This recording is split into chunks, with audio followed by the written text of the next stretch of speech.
Ágora es un término griego que significa lugar de asamblea o reunión. Tradicionalmente, el ágora era el lugar específicamente designado para que los ciudadanos griegos se reunieran a debatir sobre los diferentes asuntos concernientes al sistema democrático. A partir de este momento, tenemos un Ágora en Luz Radio 102.9 con Gabriel Andrade. Saludos amigos, bienvenidos a Ágora. Hoy me acompaña en la edición y montaje William Velarde, en el control técnico Franklin Palmar, nuestra productora es Norelba Torres, el director de Luz Radio es Jesús Urbini, quien les habla Gabriel Andrade, estará en la conducción. Mi Twitter es @gandrade80. Y me acompaña esta noche el profesor Luis González. Con él estaremos conversando sobre la vida de nuestro prócer zuliano Rafael Urdaneta. Saludos Luis, bienvenido, buenas noches. Muchas gracias por la invitación. ¿Dónde nació Rafael Urdaneta? Bueno, ¿Cuándo? ¿Cómo fue su infancia? Bueno, Rafael Urdaneta nace en Maracaibo, 24 de octubre de 1788. Uh-huh. Indudablemente hay versiones en las que señalan que nació en La Cañada. Sin embargo, esa es una discusión que, a pesar de que se mantiene, sin embargo, la posición oficial sigue sosteniendo que nació en Maracaibo. Uh-huh. Sí, debido a que por distancias no pudo haber llegado tan rápido a la ciudad como para haber hecho el bautismo el día siguiente. Bueno, pero sí, eso son cuestiones un más... niño bebé. Sí. Es difícil.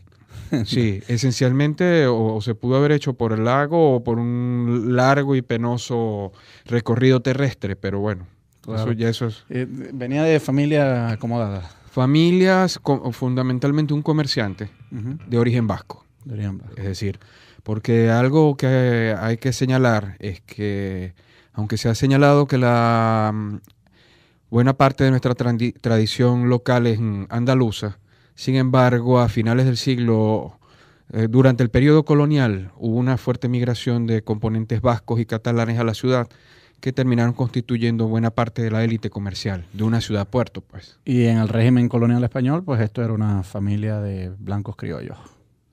Por supuesto, ya ya su familia eran blancos criollos, ya él pertenecía a los blancos criollos. Relativamente bien acomodado, supongo. Claro, sí. Siempre por debajo de los peninsulares, ¿no? Pero...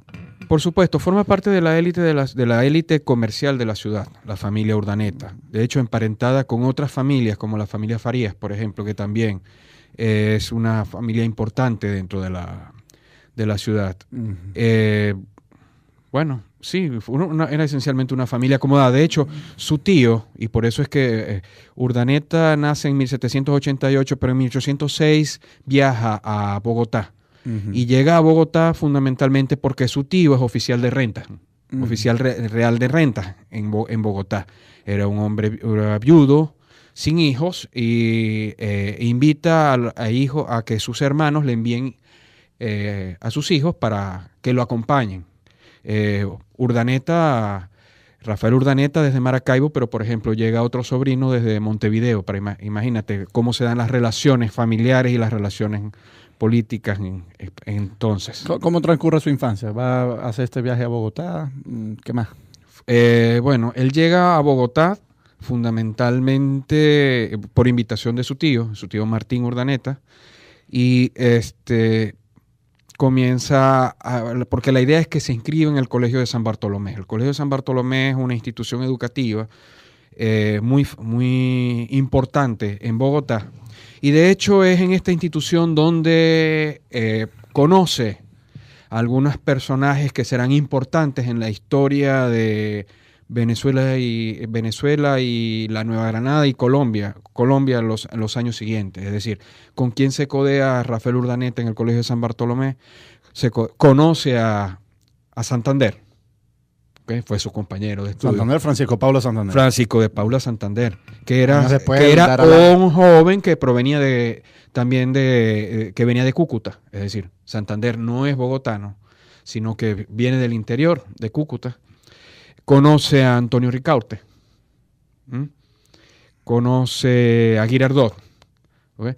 Entonces podemos ver cómo, por ejemplo, se van construyendo en esos espacios esos espacios sociales que son espacios de poder, porque al final de cuentas cualquiera no estudiaba en el colegio de San Bartolomé, se van creando relaciones de poder, relaciones de parentesco, relaciones de amistad. ¿Esto era un colegio militar? No, definitivamente no. Era un colegio con una fuerte presencia religiosa. ¿Okay? De hecho, cuando yo tuve la oportunidad de visitar Bogotá en el año 92, todavía se ve la construcción del Colegio de San Bartolomé. Está a un lado de la Plaza Bolívar. O sea, que te puedes imaginar que a principios del siglo XIX estaba prácticamente a un costado de uno de los puntos claves de poder de la ciudad de Bogotá, que era la Plaza Mayor. Por supuesto, esto era todavía la Bogotá española, pues, de la Nueva Granada española. ¿Sí tuvo formación militar? Lo que pasa es que tenemos que tomar en cuenta un detalle, que para entonces no existía lo que nosotros conocemos como academias militares, es decir, no existían en todas las ciudades capitales del todo el Imperio Español. Existían academias militares en España, existían academias militares importantes en México o en Lima, pero buena parte de la formación militar en los territorios del Imperio Español se daban fundamentalmente por enrolamiento en los batallones, que recibían formación militar en batallones, pues. Entonces, Urdaneta termina involucrándose, era oficial de rentas, pero termina enrolándose en los batallones de Bogotá, y ahí es donde comienza a recibir formación militar. Cuando se da los pronunciamientos de 1810 en Bogotá, indudablemente allí es donde lo encuentra. Y cuando empieza la guerra de independencia entre Venezuela y España y Colombia y España, ¿él de una vez se alista del lado patriota? Él es oficial de un batallón en Bogotá. Se declara la autonomía, porque te recuerda algo. O sea, una cosa es las declaraciones de autonomía. En el caso venezolano, en 1810 se da la declaración de autonomía de la Junta de Gobierno de Caracas sobre el territorio, que produce una división. La división entre territorios como Maracaibo, Guayana y Coro, que mantienen leales a la corona, y los otros territorios de la antigua Capitanía General que se constituyen se subordinan a un gobierno ubicado en Caracas. Lo mismo sucede en la Nueva Granada. La Nueva Granada se divide en dos bloques territoriales. Un bloque territorial que es fundamentalmente Santa Marta, Riohacha y Popayán, en el sur de lo que hoy es Colombia, que siguen leales a la corona. Pero incluso los territorios que declaran autonomía se terminan dividiendo. ¿Por qué? Porque se da una discusión sobre el gobierno, sobre el tipo de gobierno, y se da la discusión entre centralistas y federales. Y prácticamente en Colombia se genera un doble gobierno, es decir, se genera el estado de Cundinamarca bajo la dirección de Antonio Nariño, y de hecho Rafael Urdaneta es oficial de la Guardia Nacional de Bogotá, es decir, del estado de Cundinamarca. Y se da un gobierno de tipo federalista, que es el gobierno de Camilo Torres, que es las Provincias Unidas de la Nueva Granada.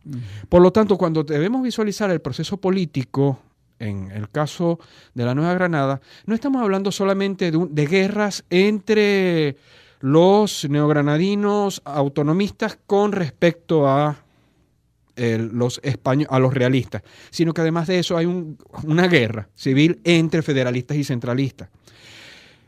Urdaneta es centralista, está en el bando centralista en el 1810 cuando se da empieza la contienda. Esta contienda, pero en 1812 termina en el bando federalista. ¿Okay? Pero luego volvió otra vez al centralismo. O sea, su historia política fue centralista. Bueno, vamos a dejar para el segmento que viene que me expliques cómo fue que dio esos saltos de ser del bando centralista, pasó al federalista y si siguió así hasta al final de sus días.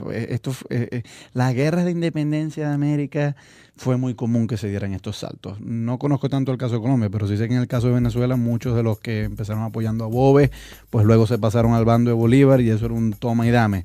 y sospecho que Urdaneta pues también formó parte de esto. Ya me lo aclararás en el segmento que viene. @GAndrade80 es mi Twitter. Converso con Luis González. Escuchemos de Armando Molero, Maracaibo, Florido.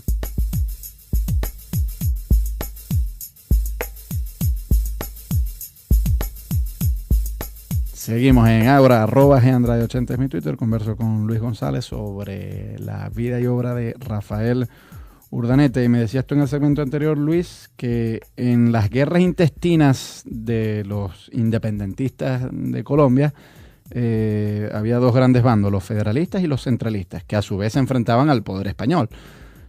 Tú dices que Urdaneta empezó siendo el bando centralista, pero luego se pasó al federalista. ¿Cómo fue eso? Él era fundamentalmente un oficial. Indudablemente el paso del bando centralista al federalista no se da por un liderazgo, por una convicción ideológica, sino que sencillamente el batallón, el sector en el que estaba, se pasa al bando federal. Y él pues tiene que ir con la corriente. Por supuesto, decir, pudo haber optado, indudablemente pudo haber optado, pero eso hubiese implicado desertar del grupo en el que él estaba. Él, al final de cuentas, para 1812 pasa al lado federal. Y cuando se da eso en 1800, ese paso de bando en 1812, Bolívar encuentra a Urdaneta en el bando federal. Porque en 1812 Bolívar llega al estado de Cartagena, ¿okay?, que formaba parte de las Provincias Unidas de la Nueva Granada. Sí. Y Bolívar termina siendo oficial del ejército del estado de Cartagena, que forma parte de las Provincias Unidas de la Nueva Granada, y es allí donde se encuentra a Urdaneta. En ese momento están en paridad de rango. Todavía Urdaneta no es un subordinado de Bolívar. Mira, Bolívar tiene mayor rango. Tiene mayor rango militar. Sin embargo, Bolívar comienza a generar una... Visualicemos algo. Las Provincias Unidas del Río de la Plata, de la Nueva Granada, está constituida por varias provincias, y algunas provincias eran más autonomistas, otras eran claramente independentistas, como el estado de Cartagena. Es decir, el estado de Cartagena, cuando Bolívar entra a Venezuela con la campaña Admirable, está entrando con tropas del estado de Cartagena. ¿Urdaneta lo acompañó en esa campaña? Urdaneta lo acompaña en lo que se llama la campaña Admirable. ¿Okay? Y llegan hasta Caracas. Esa famosa escena donde Urdaneta le dice, general, le dice a Bolívar, si 2 hombres son suficientes para liberar América, usted y yo lo podremos ser. ¿Cuándo ocurrió? Y además, ¿acaso ocurrió? ¿No? Porque tiene un cierto tufo mitológico. Sobre eso hay muchas discusiones. Se ha dicho que es apócrifo, se ha dicho que está escrito. Tiene todo el aspecto de ser apócrifo. Sí, por supuesto, pero indudablemente a mí, más que el proceso, esos datos anecdóticos, me interesa más el proceso, ¿no? Urdaneta es efectivamente si algo caracteriza a Rafael Urdaneta, y es un rasgo propio de su personalidad a lo largo de su vida pública, indudablemente, para empezar, es un militar. Es un militar disciplinado. Y ha pasado a la historia en el marco de porque, mira, cuando tú estudias las biografías de los héroes de la independencia, tú ahí encuentras cualquier cosa. Es decir, consigues desde un tipo salvaje, agresivo y violento como José Francisco Bermúdez, hasta gente caballerosa, que seguramente la hubo. O personas caballerosas, pues, sí. Como por ejemplo, Linio Clemente se les plantea como un tipo, tal vez muy poco eficiente, pero sí caballeroso, un caballero, pues. Entonces, entre un extremo y otro hay cualquier cosa. Y hay cierta unanimidad en señalar en que Urdaneta era un militar disciplinado, era un hombre poco dado a los excesos. ¿Okay? Por lo tanto, es un hombre que se subordina a la autoridad militar. En ese sentido se subordinó a Bolívar. Pues. Sí, indudablemente demostró a lo largo de la historia ser un hombre de convicciones en el pensamiento boliviano, que además es un pensamiento centralista. Acompaña a Bolívar en la campaña Admirable, llegan a Caracas. Sabemos que esa república no duró mucho porque eventualmente tuvieron que emigrar. Urdaneta llega a Caracas, comienza a obtener responsabilidades en el combate, en la defensa porque hay una cosa, como yo una vez te comenté hace algún tiempo, la campaña Admirable fue una huida hacia adelante, es decir, llegan a Caracas derrumbando resistencias débiles, ¿no? Pero ellos mismos, en la medida que se alejan de su centro de aprovisionamiento, recuerda que son tropas del estado de Cartagena y de las Provincias Unidas de la Nueva Granada. Indudablemente, en la medida que se alejan de sus centros de abastecimiento, quedan en desventaja. Claro, por lo tanto, también son más vulnerables. Urdaneta, por ejemplo, de ese periodo es famoso el sitio de Valencia. Él protege Valencia, 250 fusileros contra 3.000 soldados que rodean la ciudad e intentan tomarla. Valencia es el sitio, el depósito de las armas de la República. Urdaneta defiende casi prácticamente hasta que está a punto de caer, pero al final logra recibir ayuda y la ciudad no cae. Pero Urdaneta tiene también un segundo hecho significativo en ese momento. Urdaneta queda encargado de las tropas de Occidente y es cuando se da la caída de Caracas y Bolívar huye a Oriente, en el cual él no tiene ningún tipo de información. Urdaneta toma una decisión que hasta el día de hoy no ha sido cuestionada, que es toma los restos del ejército de Occidente y comienza la huida a Occidente, a la Nueva Granada, ¿okay? Para salvar las tropas del... Entonces, mientras Bolívar huía a Oriente con Mariño, Urdaneta huía más bien hacia Occidente. Hacia la Nueva Granada para tratar de salvar lo que quedaba del ejército. Cuando llega a la Nueva Granada... Cuando llega a la Nueva Granada se hace una evaluación de su decisión, indudablemente es justificada su decisión, y Urdaneta es nombrado jefe de los ejércitos de Oriente la Nueva Granada, por lo tanto que es lo que toca a defender a Bogotá y las Provincias Unidas del nuevo dominio español del lado venezolano. Pues, cuando cae en 1815 el gobierno, porque recuerda que en 1815 cuando llega Morillo con la expedición de pacificación, toma Bogotá, toma Cartagena, ¿okay? Hay un derrumbe de todo el gobierno de la Nueva Granada. A Urdaneta le toca, como jefe del ejército de Oriente, del que protege el área de Cúcuta y los llanos, refugiarse en los llanos de Casanare. Y en los llanos del Casanare, porque acá además, no es un estado, es decir, es prácticamente los restos del ejército. Cuando uno lee la documentación de la época y lee los testimonios, es prácticamente jefes militares que tienen batallones y buena parte del orden político se establece por juntas de jefes militares. ¿Okay? En ese momento, en los llanos del Casanare, en un pueblo que se llama Arichuna y en el área del Guasdualito, se establece lo que es un poco pintoresco, llama la República de Arichuna. ¿Okay? Que es prácticamente lo que queda del gobierno independiente, ¿okay? Que es una junta de jefes militares. Y ahí se empiezan a organizar. Para una nueva contienda, que me imagino que es la que se incorpora Páez y eventualmente Exacto. Bolívar también, desde Angostura. @GAndrade80 es mi Twitter. Vamos a ir a escuchar un tema musical y en el segmento que viene seguimos conversando sobre la vida y obra de Rafael Urdaneta con el profesor Luis González. Escuchemos de Ángela y Rafael Brito, Flor de Mayo.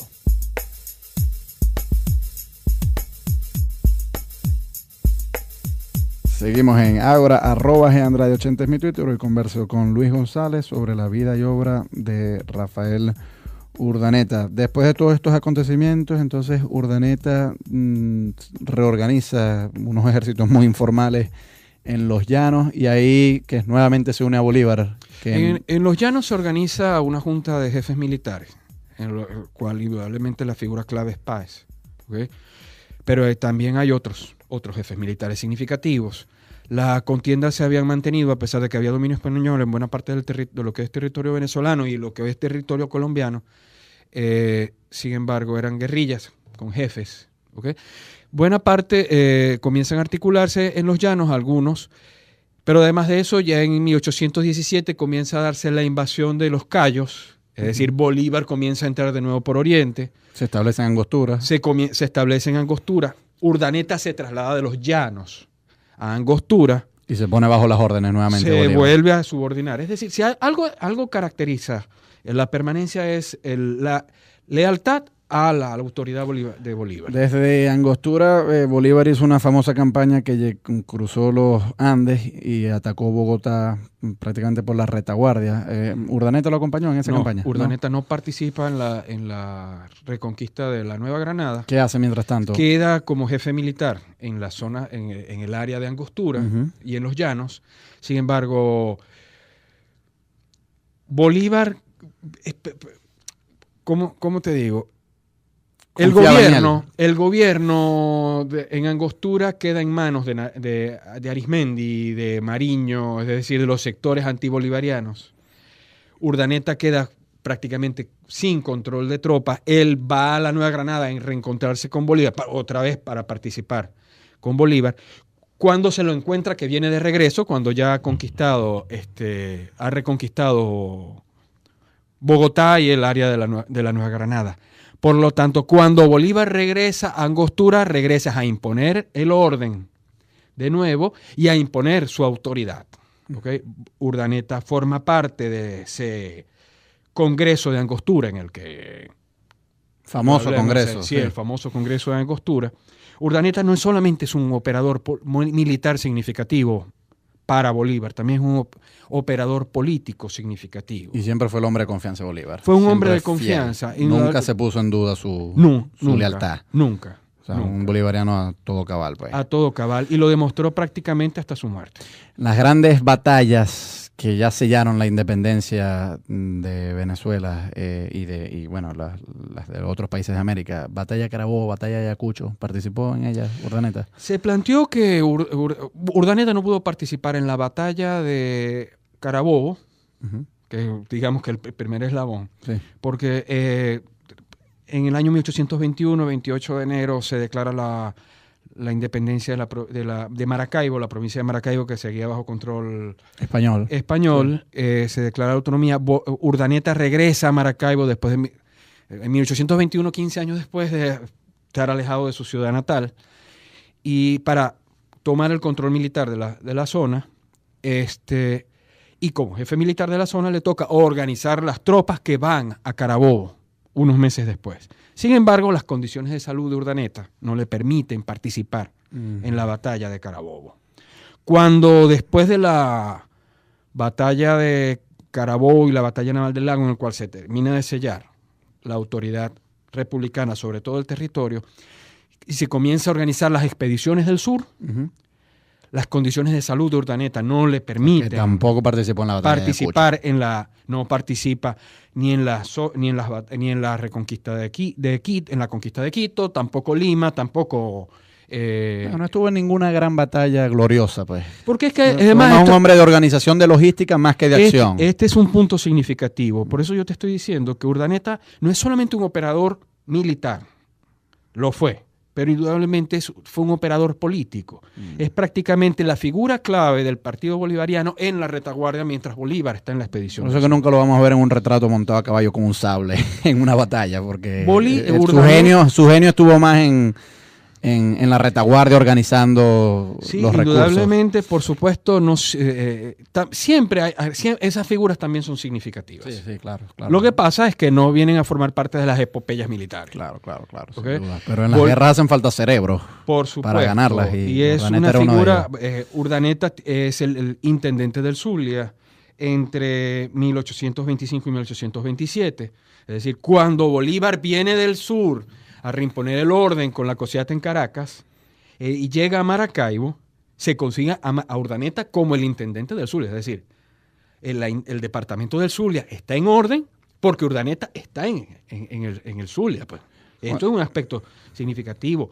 Urdaneta es secretario de Guerra y Marina en 1828 cuando se da el atentado contra Bolívar en Bogotá. Claro, porque una vez que los españoles ya se retiran y se conforma la Gran Colombia, que constituyen los actuales países de Venezuela, Colombia, Ecuador y Panamá, hay sus conflictos internos. A pesar de que Bolívar es el presidente, hay una facción que no lo quiere, y Urdaneta siempre fue del lado de Bolívar.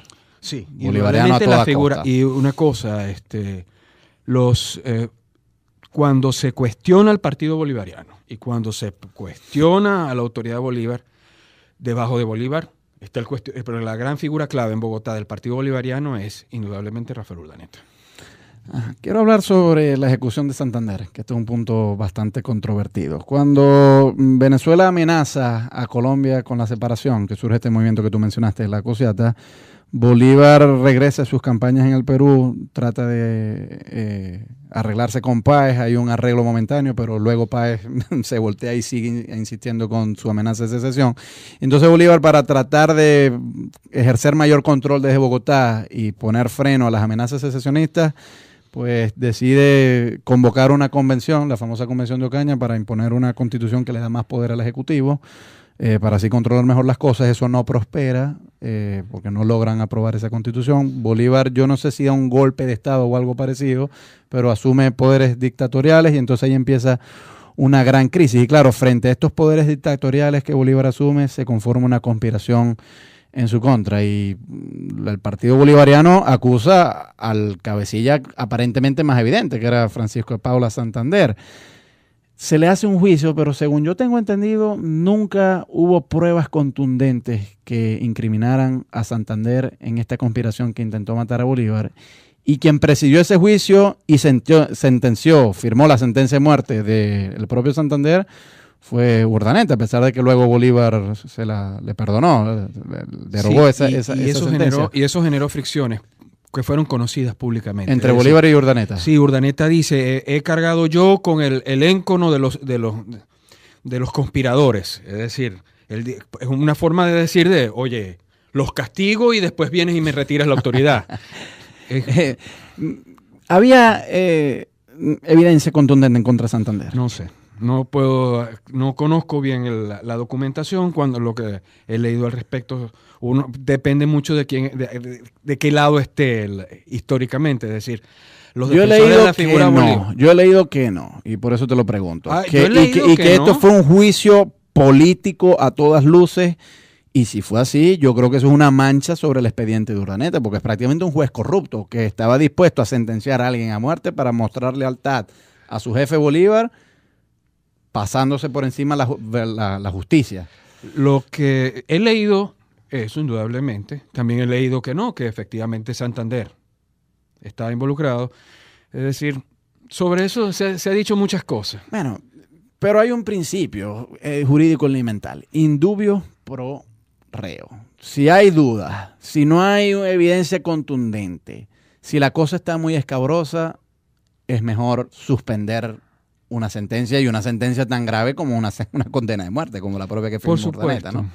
Y claro, yo aquí, a pesar de que en todas las representaciones que me ha hecho Urdaneta tengo admiración por su logística militar, por el compromiso que tuvo con su disciplina y todo aquello, yo sí creo que esto es un punto reprochable, porque inauguró, creo yo, desde hace siglo y medio, esto ha venido ocurriendo no solamente en Venezuela y Colombia, sino en muchos otros países de América Latina, que el Poder Judicial esté subordinado al Poder Ejecutivo. Entonces, claro, los magistrados politizan los juicios, y entonces en función de lealtades políticas deciden condenar a alguien a muerte o perdonar. Urdaneta era, para empezar, el secretario de Guerra y Marina.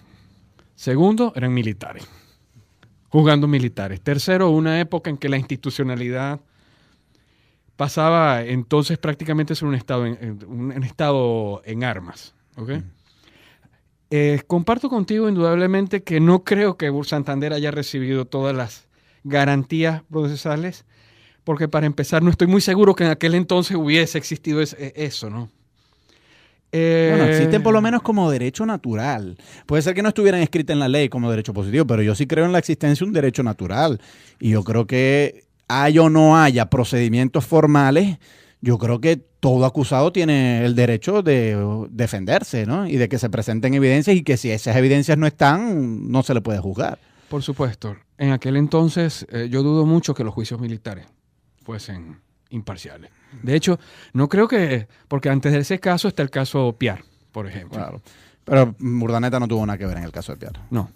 Vamos a ir a escuchar un tema musical. Al regreso, pues quisiera seguir conversando ya sobre la última fase de la vida de Urdaneta con el profesor Luis González. @Gandrade80 es mi Twitter, y escuchemos de Caibo, aquel zuliano.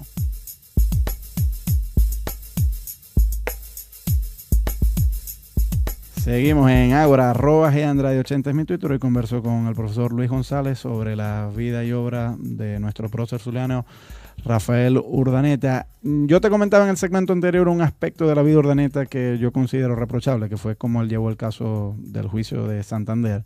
Hay otro aspecto que a mí también me parece reprochable, Luis, y quisiera que tú me comentaras al respecto. Luego de que Bolívar ve que aquello era ingobernable, que había demasiadas facciones en su contra, que él no consiguió el consenso para, incluso asumiendo poderes dictatoriales, se dio cuenta que no podía, él pues decide renunciar muy amargamente, pero lo hace por vía constitucional y bueno, decide marcharse al exilio y bueno, ahí está toda aquella épica que García Márquez narra en su libro El general en su laberinto, ¿no? La travesía desde Bogotá hasta Cartagena y muere en el camino en Santa Marta.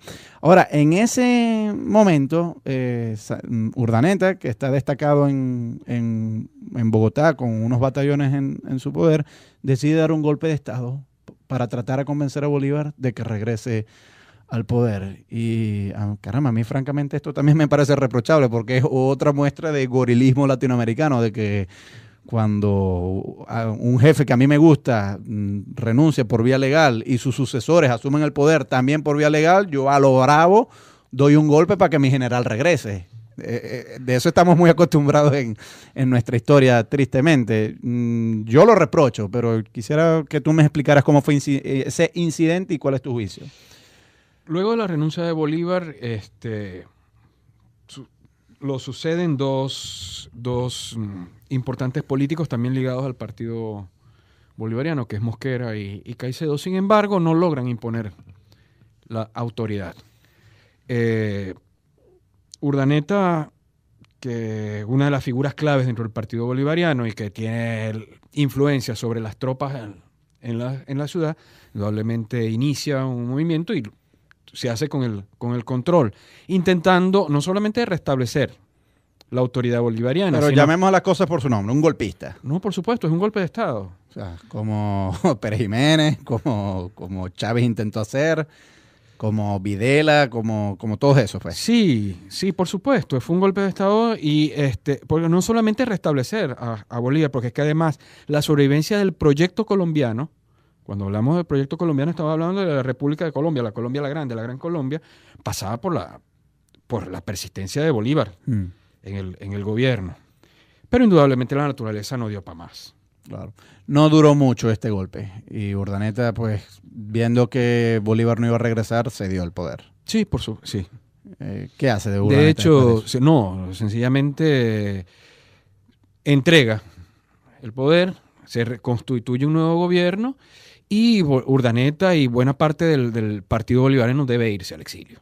¿Okay? No solamente al exilio de la Nueva Granada, sino al exilio del... Si algo fue significativo es que se da no solamente una implosión de la República de Colombia, porque no solamente se separa Venezuela, el departamento de Venezuela, los departamentos del territorio que hoy es Venezuela, sino que además de eso, los departamentos de lo que hoy es Ecuador. Uh-huh. ¿Okay? Uh-huh. E incluso hubo un intento de secesión panameña. Curiosamente,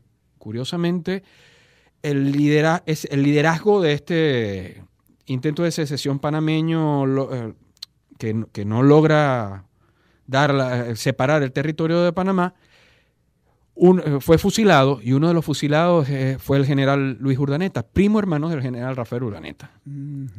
¿Okay? Uh-huh. Entonces, Luis Urdaneta viene huyendo de Ecuador, donde además Juan José Flores, un general venezolano que se hace presidente de Ecuador, prácticamente hay una persecución contra todo el liderazgo bolivariano de la época. Indudablemente ya no hay una figura que los aglutine. Urdaneta sale y Urdaneta queda en el exilio entre 1831 hasta que por fin en 1832 se le permite ingresar a Venezuela. Es presidente. Pero no era querido, porque si era el sucesor de Bolívar y estaba asociado al Partido Bolivariano y aquí la cosiata separó a Venezuela y Colombia precisamente en oposición a Bolívar, sospecho que al principio no había sido muy querido. ¿Dónde llega Rafael Urdaneta? Urdaneta llega a una hacienda en Churuguara. O sea, totalmente distanciado de Caracas, lo que implica que el gobierno, en manos del general Páez, le permite el ingreso, pero retirado de los centros significativos de poder. Si Churuguara hoy queda lejos, imagínate lo lejos que debía ser en 1832. Claro. ¿Okay?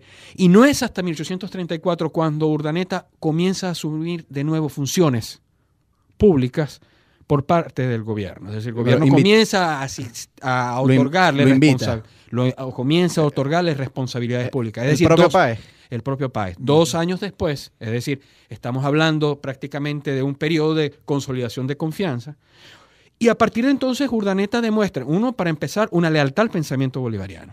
2, una subordinación a la autoridad. Es decir, Urdaneta era sencillamente un militar disciplinado. ¿Okay? Si hay algo pero no le importó subordinarse a Páez, a pesar de que Páez había sido enemigo de su gran jefe Bolívar. Ya está subordinado al gobierno de la época. Ya está subordinado. Es decir que pudo haber dicho no me subordino y haber pasado a la insubordinación es también desconocer que la configuración de actores políticos de la época era diferente. Es decir, entonces la lucha es entre conservadores y otros grupos políticos. En el año 35 se da el primer golpe de Estado contra Vargas y sale Páez a defender el orden constitucional y Urdaneta está en el bando que defiende al orden constitucional. Es decir, estamos hablando de una figura legalista en este sentido. Bueno, pero no lo fue cuando dio el golpe en Bogotá. Claro, ya en esta fase posterior, pues. Pues en esta fase posterior, Urdaneta es un subordinado militar y prácticamente hasta su muerte en 1845, Urdaneta cumple funciones públicas. Se le asignó una misión diplomática, tengo entendido. Y antes de esa misión diplomática, Urdaneta cumple diversas funciones militares a lo largo de todo el territorio. ¿Okay? E incluso en 1842 encabeza la comisión que recibe los restos de Bolívar. Imagínate, es la figura que encabeza la recepción de los restos de Bolívar, es decir, la apoteosis de Bolívar. Urdaneta es la figura clave. Y en el año 1843, el año siguiente, funda la Sociedad Bolivariana. Por lo tanto, Urdaneta indudablemente queda como el gran bolivariano de la historia. Todavía hoy a Urdaneta se le reconoce eso en las sociedades bolivarianas de Venezuela. ¿Okay? Sí, algo así como Cristo, Bolívar, San Pedro, Urdaneta. Algo así. ¿Okay? Pero en 1843 se le nombra ministro de Guerra y Marina y ejerce funciones. Ahora es un hombre de una salud frágil. Ejerce funciones. Que por esa salud fue que no pudo acudir a estas grandes batallas. Por supuesto. Y en el año 1845 el gobierno le asigna la responsabilidad como ministro extraordinario y plenipotenciario para negociar la paz. Terminar de firmar el Tratado de Paz con España. Sí, pues ya habían casi 10 años de paz, pero España todavía seguía reclamando estos territorios. Pues. Reclamando ya no, todavía hasta 1829, hasta la 1834, 1835, hay intentos de expediciones de reconquista que no fueron importantes, pero no se había firmado el Tratado de Paz. ¿Okay? Se envía a Urdaneta en 1845, pero bueno, las circunstancias de la vida, como decía mi abuela, todos somos hijos de la muerte.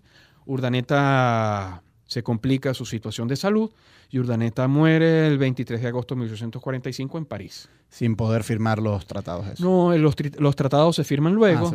Se firman luego, pero indudablemente no pudo él. En torno a Bolívar, sin duda hay un culto.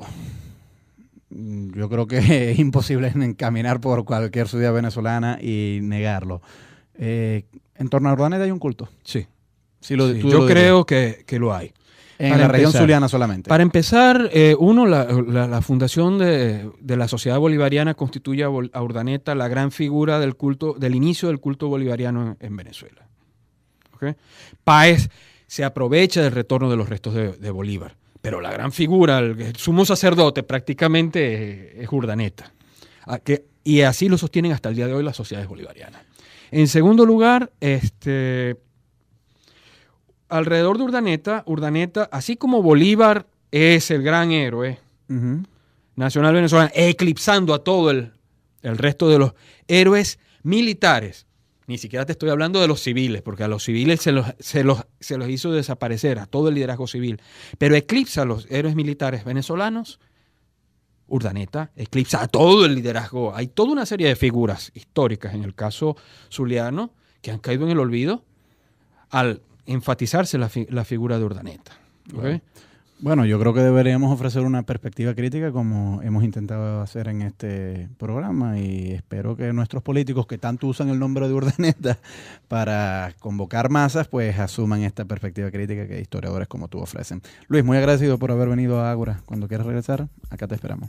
Gracias por la invitación. Gracias a William Velarde, que estuvo en la edición y montaje, Franklin Palmar en el control técnico, Norelba Torres es nuestra productora, Jesús Urbina es el director de Luz Radio y quien les habla, Gabriel Andrade, estuvo en la conducción. @Andrade80 es mi Twitter.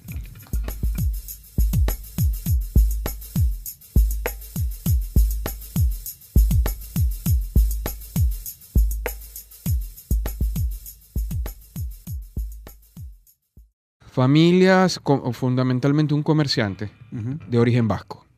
Es decir, porque algo que hay que señalar es que, aunque se ha señalado que la buena parte de nuestra tradición local es andaluza, sin embargo, a finales del siglo, durante el periodo colonial, hubo una fuerte migración de componentes vascos y catalanes a la ciudad que terminaron constituyendo buena parte de la élite comercial de una ciudad-puerto, pues. Y en el régimen colonial español, pues esto era una familia de blancos criollos. Por supuesto, ya su familia eran blancos criollos, ya él pertenecía a los blancos criollos.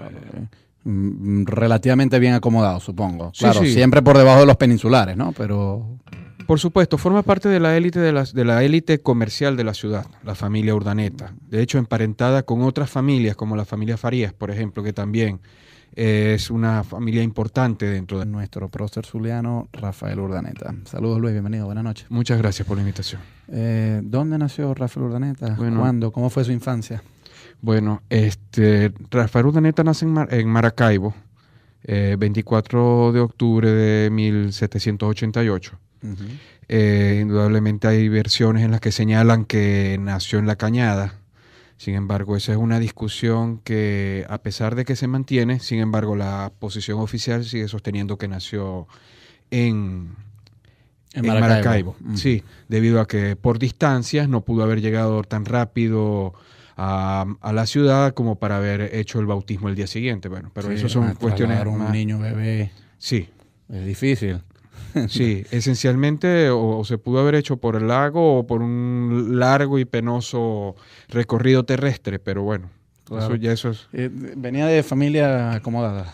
Y comienza, porque la idea es que se inscribe en el Colegio de San Bartolomé. El Colegio de San Bartolomé es una institución educativa muy importante en Bogotá. Y de hecho es en esta institución donde conoce a algunos personajes que serán importantes en la historia de Venezuela y la Nueva Granada y Colombia en los años siguientes. Es decir, con quién se codea Rafael Urdaneta en el Colegio de San Bartolomé, conoce a Santander. ¿Okay? Fue su compañero de estudio. Santander, Francisco Paula Santander. Francisco de Paula Santander, que era un un joven que provenía que venía de Cúcuta. Es decir, Santander no es bogotano, sino que viene del interior de Cúcuta. Conoce a Antonio Ricaurte. Conoce...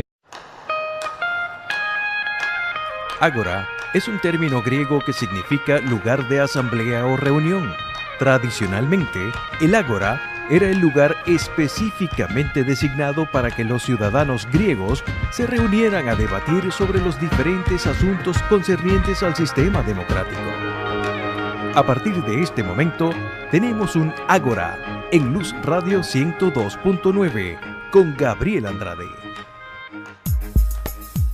Saludos amigos, bienvenidos a Ágora. Hoy me acompaña en la edición y montaje William Velarde, en el control técnico Franklin Palmar, nuestra productora es Norelba Torres, el director de Luz Radio es Jesús Urbini, quien les habla, Gabriel Andrade, estará en la conducción. Mi Twitter es @Gandrade80. Y me acompaña esta noche el profesor Luis González, con él estaremos conversando sobre la vida de la ciudad. Uh-huh. Bueno, Sí, era esencialmente una familia acomodada. De hecho, su tío, y por eso es que Urdaneta nace en 1788, pero en 1806 viaja a Bogotá. Y llega a Bogotá fundamentalmente porque su tío es oficial de renta, oficial real de renta en Bogotá.